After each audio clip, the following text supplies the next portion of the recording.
Sa Quiapo Church.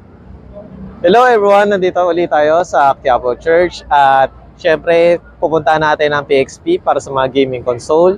Then pupuntahan din natin ang BNL para sa mga glasses at pupuntahan natin ang Master Wing House of Arcade para sa mga gaming console. Ayun, sama sa biyahe ko.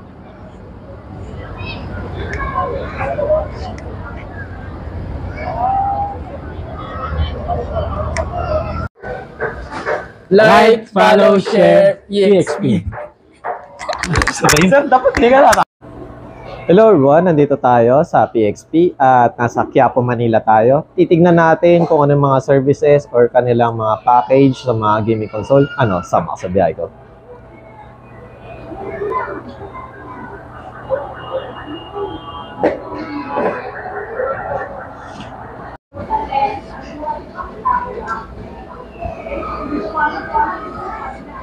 Hello everyone, nandito tayo sa PXP at kasama natin si Sir Ronald. Sir Ronald, ano po pala yung mga brand new na gaming console niyo, sir? Meron tayo rito, boss, Steam Deck na LCD, OLED, tsaka mga Nintendo Switch. Wow. Then, syempre, doon muna tayo sa mga budget-friendly sa Nintendo Switch, sir. Sir, sa mga ganito, sir, ano po pala yung mga version na meron kayo? Meron tayo B2, tsaka OLED. So, usually, yung mga B2 namin, mga use. Then, sa version 2, sir, magkano po sa inyo? Version 2 natin ito, naka-jailbreak, usually modify console lang. Mga modified. Then, ayun, sir, sa ganito, sir, ano po pala yung package niya, sir? Meron tayong B2 na yung pinaka-base namin is 128. So, nasa 11.9 yung presyo. Ang use. Then, ayun, sir, pwede silang mamili sa games? Or... may mga list kami. So, almost mga 3,000 games na magpipilian nila. So, bago luma, meron na. Then, usually, mga, estimate na, kunwari, AAA games, sir, sa 128, sir. Sa 128, siguro sila. Mga 10, 8. Depende sa title. Yan. Depende yun sa gig, guys. Kasi, minsan yung iba, may mga DLC, may mga patch na, sir. Mga updates. Then, sir, kapag sa naman, kunwari, 128 is pwede nilang i-upgrade ng 256. Pwede. So, may mga, depende rin sa price. Depende sa size ng memory, yung price din ng... Ayan. Contact na lang kayo directly sa nila kung gusto niyo ng mas mataas. Then, sir, kapag sa naman, sa OLED, sir, ano po yung pinaka... So, OLED namin, lahat brand new. Brand new. So, meron tayo mga limited edition na... So, meron kami rito, Mario Red Edition. So, ito, naka-jailbreak na siya, lalagyan na lang ng SD card. So, brand new siya, tapos gina-jailbreak na namin. Tapos, lalagyan na lang siya ng games. Tapos, yung choice nila na size ng SD card. Sir, sa ganitong package, sir, magkano sa inyo, sir? Ang benta namin sa yung pinaka-base, 128, nasa 20,900. 20,900. Sir, sa ganito pala, sir, is syempre, complete naman sa packs na, sir.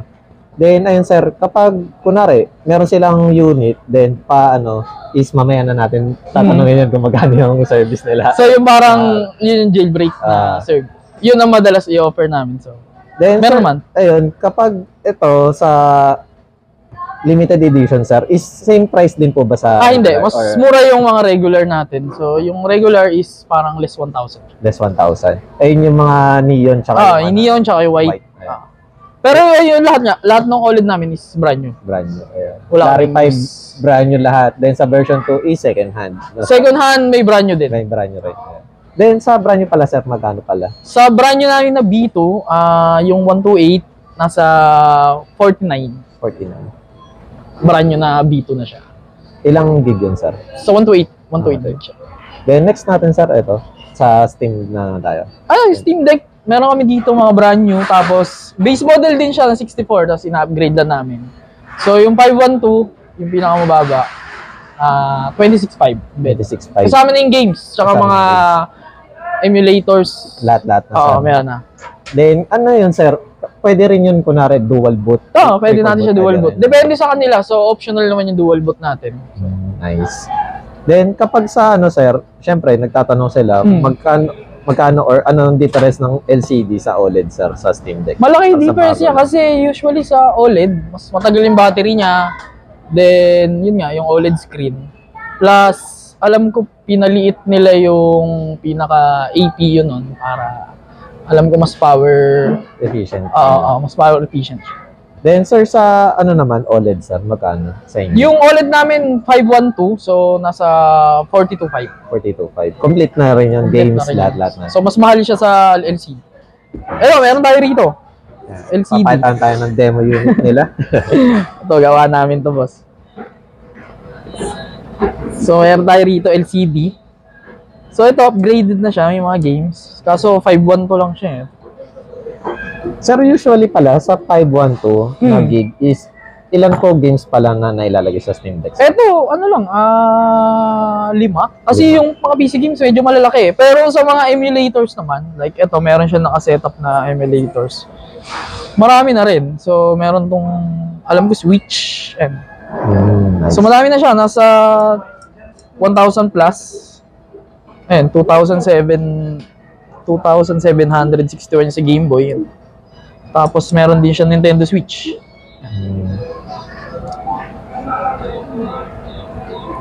Meron siyang Switch na emulator. So, pwede mo siya lagyan. Nice. Pwede mo lagyan niya. Then, ayun pala, sir, kapag, syempre, ayaw, or may other option sila, sir, is, ayun, ROG Ally, sir. Magkano naman sa inyo, sir? ROG Ally, meron kami rito, 38. 38. Na 512 na Extreme. Nice. With games na rin yun, sir. Kung Meron na rin yun, pipili rin sila, sir. So, yan, guys, Mario Kart. smooth naman ang, So, pwede mo lagyan. So, yung Steam Deck, parang all-in-one na siya. yeah. Pwede ka Add na lang mag-switch. kayo ng konti kaysa sa Switch. Pero, ayun pala, sir, syempre yung iba is ayaw ng Steam Deck kasi baka wala daw kayong ang port sa TV. Meron din ba kayong Ayun nang wala tayo, mga accessories na mga. accessories? Usually, unit. Unit. Unit talaga. Then, syempre, tapos na tayo sa, mga brand new at second hand. Is tatanungin na natin sa kanila kung ano pa yung other services nila. Ayun. Ayun ang ating part 2. So, ayun guys, before we continue our video, ayun, shoutout muna sa PXP at para sa dalawang mug, ayun.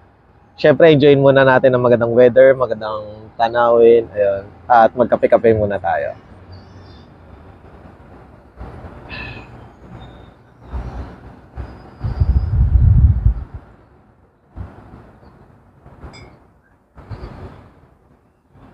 Ano? Then, kasama uli natin si Sir Ronald. Ayun. Sir Ronald, ano pala yung mga, kunwari, magpapalagay ng mga mod chip or ano? So, meron tayo mga mod chip service sa Nintendo Switch. So, all models yan pwede. Sa Lite, B1, B2, OLED. Yeah. So, kahit ano yun. So, any firmware din siya. Pwede na. Pwede natin lagyan. Then, sir, mga ganun is magkano po pala average na? Price namin is 3,000. 3,000. Sa lahat na yun. So, hindi pa kasama yung SD card. So, may SD card sila. Libre na yung games. So, lalagyan natin yun. Depende sa size ng SD card. Then, kunwari, sir, nagdala sila ng 512 or 1 tera is, kunwari, pupunuin, libre na rin yun? Pwede na po. Libre na rin yun. So, yun, lalagyan natin almost sa 512, mga 30-35 games cash. Sa 1 tera, mga 100 plus. Ayan. Sir, ayun, kasi yung iba is, ayun, inisip lang sa Nintendo Switch. Sa ibang console po ba is nilalagyan nyo rin? Or meron din tayo. So, meron tayo Steam Deck, ROG Ally, then Lenovo Legion Go. Tapos nag-upgrade din kami ng SSD sa Steam Deck, tsaka sa Ally.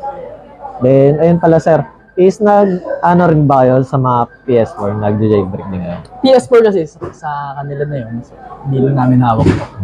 More on handheld lang talaga. More on handheld console kami. So, then, ayun pala sir, is ano pala yung warranty nyo pag nag-install kayo ng ganun sir? Doon usually 3 months. 3 months. Binibigay namin warranty sa jailbreak service namin. So, kasama na lahat doon, pati yung basta mod chip related naman or nagkaroon ng issue regarding sa mod chip, cover natin. Then, ayun, just in case na, ayun nga, moded na or is, kunwari, dadali nila yung unit, is, kunwari, papalagay lang sila ng game sa inyo, sir. Pwede, Ayan, meron din kami. May ganun din kayo ganun service namin. May mga package naman tayo. Yeah. ayun, sir, okay lang matanong kung ano yung pinaka-basic package nyo sa mga ganun, sir. Yun nga, 3,000. So, yun yung kasama yung mod chip installation, then games, tsaka yung custom firmware, CFW ng Switch. Then, kung games lang, sir, na package nyo, Ano lang, 50 pesos lang isa. 50 pesos isa. Ayun. Pero kailangan naka-jailbreak ang unit nila. Ayan. Then, ayun, sir, kung ano, please invite kung ano Ay. pa yung mga nilang katanungan. Punta lang kayo dito sa PXP, so kung sakaling kailangan nyo ng jailbreak service ng mga consoles nyo, pwede nyo kami bisitahin. Then, follow nyo po ang PXP at yung Battle Gear. So, ito yung Yun. page namin. So, usually ako mainly focus sa modify ng console. So, follow nyo lang. Yan, follow nyo na lang. Punta kayo sa PXP. So, dito rin kami naka-base. At kung meron pa kayong katanungan, direct link na lang kayo magtanong sa Message nila. na. Yan, message na. Regarding sa custom firmware ng Nintendo. Yan, thank you. Dalawa kami. Sasabay tayo PXP. Just follow PXP. Ano ba? Like, follow, share. Like, follow, share. Share PXP. Okay. Sabi mo ano yan? Like, follow, share. Like, follow, share PXP. PXP. At nagbabalik ulit tayo sa PXP at kasama natin ang pinakagwapo si Sir Roy. Saan banda? Sir Roy, pala, kanina is napag-usapan namin yung sa anak niyo po is yung mga second hand at brand new na mga gaming console, sir. Then, sir, ayun, just in case pala na ano pala yung mga other services niyo, sir? Bali, ako kasi more on repair. So, kung may problema sa hardware o kaya sa software, yun ang mas ino-offer ko. Bali, yung sa anak ko kasi, siya na sa sales. Pinaubaya ko na sa kanya yung brand new tsaka second hand. So, pag may repair needs naman, ako naman ang kukontakin nyo. Nice. Sir, ayun, just in case para may idea sila. Kasi usually, ang pinoproblema na kunwari ng isang user is magpapa-deep clean, ayun, sir, ng kunwari PS3, PS4, or PS5. Ayun, sir. Meron din ba kayo? Bali ang ano kasi natin is ang ino-offer nating service is from deep cleaning, pag medyo lumalakas na yung fan o kaya medyo naglalag na yung console, yun, in-offer namin yun. Tapos, from controllers, pagka medyo may drift na, may ghost movement na, tapos, yung mga no power, yung mga na-brick, o kaya yung mga nasira na talaga na, nakiglatan, nag-power surge, namatay yung unit, gano'n. Yun, more on hardware, hardware technician, kumbaga. Nice. Then, sir, ayun, para may idea sila, usually, magkano po pala yung mga price range ng mga services? Ang deep sir? clean kasi namin, starting yan from 500 sa mga PS3, Xbox, tapos magre-range na yan ng 1,000 sa mga PS4. Sa PS5 naman, ang deep clean namin, actually is 1,000. Meron kasi nagpapa-deep clean lang na ayaw magpagalaw ng liquid metal. Pero kung kailangan ng palitan ng liquid metal, that will be 1,500. Kasama na yung liquid metal, papalitan na yun, tsaka di-deep clean na rin. Then, sir, ayun, kapag sa mga controller naman, sir, mga magkano, sir? Controller kasi starting from 250 to 300. Tapos meron bago ngayon kasi Hall effect. Yun yung pinaka-solusyon para sa mga ghost movement tsaka stick drift. Ayan. Mga almost permanent solution na. Nice. Starting tayo ng 700, pag Paris naman, 1,200. Wow, may kayo, discount agad.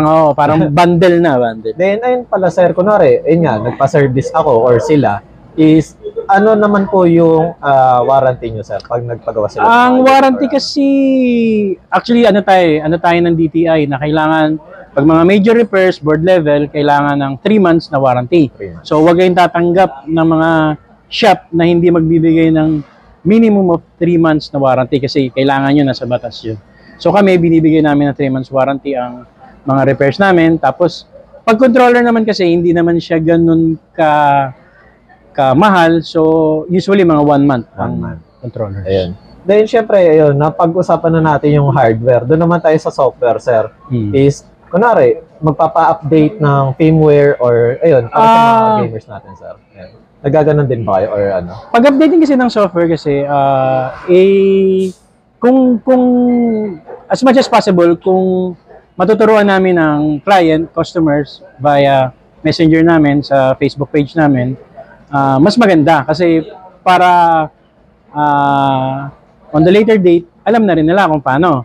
Pero kung talagang novice sila, talagang hindi kaya, willing naman kami kahit mga 200, 300 lang. Ganun lang naman pag software kasi mga pindot-pindot lang din. So, pag natuto na sila, at least alam na rin nila next time.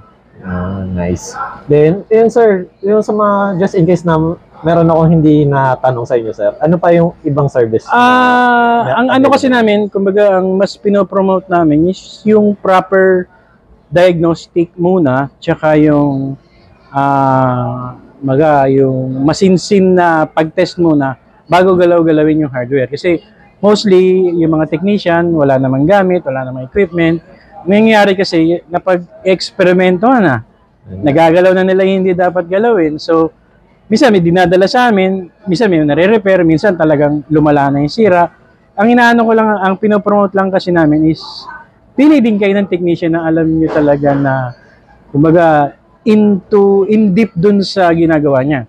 Kasi baka mamaya yung technician nyo, ano pala, Grab driver lang. Di ba? Yung technician yung kinukuha is yung parang napadaan lang. Eh, mahirap kasi, ang console kasi natin, lalo na ako, gamer din ako. Ang inaano kasi natin is yung long last natin yung life ng console natin. Kasi yung iba, pinamamana pa natin, di ba? Yung iba, pinahihiram pa natin, binibigay natin sa mga siblings ka mag-anak natin, di ba? Mas maganda kasi yung matinong trabaho kasi yung iba, marami kasi kami na-encounter na talagang lumala na yung sira, talagang napag-practice na. Then, ayun pala sir, ano pala yung mode of payment nyo, sir? Mode of payment natin, sir, cash. Cash. Then, Okay, actually meron kaming GCash, online payment sa Paymaya, BDO, basta any bank. Meron naman tayo, tsaka PayPal. Kung sakaling wala silang immediate cash, pwede silang gumamit ng PayPal using their credit card para ma-fulfill yung payment nila. Kami, nabayaran na kami, tapos yung PayPal, bibigay na lang sa inyo ng terms through credit card. At least kung wala talagang budget for the meantime, yung iba kasi, siyempre may iba rin pinaggagastusan. Then, ayun pala sir, ano pala yung operating hours dito, sir? We usually open at 9:30 tapos hanggang 5:30. Pero minsan nag-extend ng 6 to 7. Minsan kasi may mga kagaya sa jailbreak, may mga installing ng games na matagal kaya na-extend. Pero hanggang 7 naman po yung building. So you can visit us basta mag-message lang sa page para kahit papaano ma-mention natin na kung makakapaghintay. Sir, ano pala, Monday to Sunday? Yes, we are open Monday to Sunday. Wag lang sarado yung building o kaya yung talagang holiday sa atin like New Year. Kaya po day kasi kahit magbukas kami, nahihirapan din silang pumunta. So, we take into consideration na rin yung talagang walang transportation. So, ganun. Then, ayun Sir Roy, please invite naman sa ating mga viewers, sir. So, yung mga followers ni Sir, mas maganda, follow nyo lang kami sa PXP. Ang Facebook namin is PXP Repair. Tapos, ang services namin, makikita nyo na rin doon. Yung mga units, second hand, tsaka brand new. Tsaka yung mga repairs namin, para makita nyo rin yung mga ginagawa namin repairs. From PS3, Xbox 360, Xbox One, PS4, PS5, Xbox Series X, yung mga ganun. Tsaka Steam, yung mga available na handheld PC ngayon, Steam Deck, ROG Ally, ano pa ba? Sir. Or wala na. Steam Deck, ROG Ally, yung isa pa, yung Portal, PS Portal, yan. Nag-offer na rin kami ng mga services. Once again, thank you Sir Roy ayun sa sa maliwanag na explanation. Thank you po, sir. Sir, bali nandito tayo sa PXP at ito yung mga equipment nila para sa mga repair or kung gusto nyo magpa-modify ng mga console. Ayan. Then, Sir Roy, ayun. Bali ito, start tayo doon sa mga namin sa Sa mga assistants ko, ayan, may marang silang digital na microscope, may mga tester sila. Ito yung mga analog na microscope. Dito yung mga pang-testing natin na TV. Yan, halos lahat yan, pang-testing. Tapos dito. Ito yung mga naipon natin na donor boards para kung sakaling kailangan ng pyesa, kung hindi makakuha kagad sa China, at least meron tayo. Tapos dito, ito yung ultrasonic natin, panglinis ng board kung sakaling mabaha.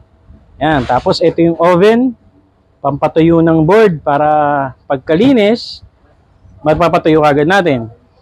Ito yung mga templates natin, pang reball ng mga IC. Yan. Tapos, dito tayo.